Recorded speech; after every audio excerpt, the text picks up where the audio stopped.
So, welcome back to our YouTube channel. So, meron tayong topic ngayon na pasta-based pancit canton.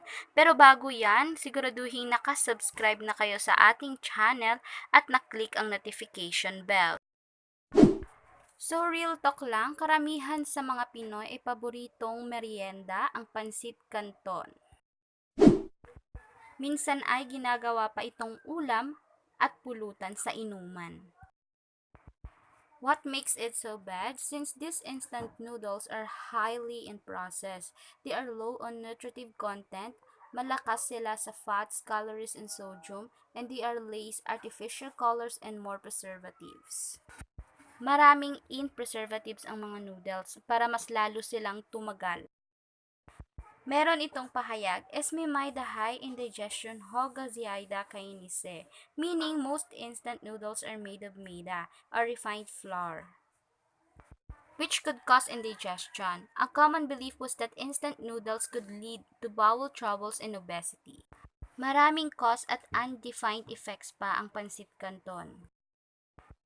So let's go to pasta. Meron naman itong good effects and bad effects sa ating katawan. Pasta, which is bibilhin mo lang siya, whole grain or white pasta, at ikaw na mismo gagawa ng sauce. Minsan ang mga tao ay natatamad gumawa nito dahil iluluto mo pa siya at gagawan mo pa siya ng sauce mismo.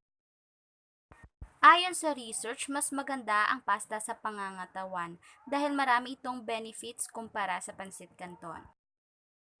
Kaya halina't alamin natin ang dalawang klase ng pasta, yung whole grain at yung white pasta, at kung ano ang mas maganda sa kanilang dalawa.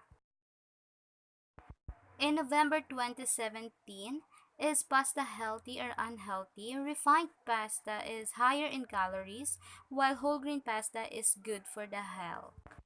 Whole wheat pasta is healthier than white pasta. Why? Because it's packed with nutrients such as complex carbs, protein, fiber, iron, magnesium, and zinc. On the other hand, while pasta is made of refined carbs, meaning it has been stripped of many nutrients during its processing.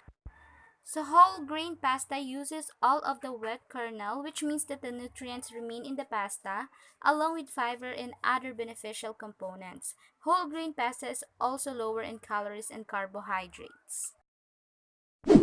Best of pasta is made from grain, one of the basic food groups in a healthy diet that also can include vegetables, fruits, fish, and poultry. It's a good source of energy and can give you fiber too. If it's made from whole grain, that can help with stomach problems and may help lower cholesterol.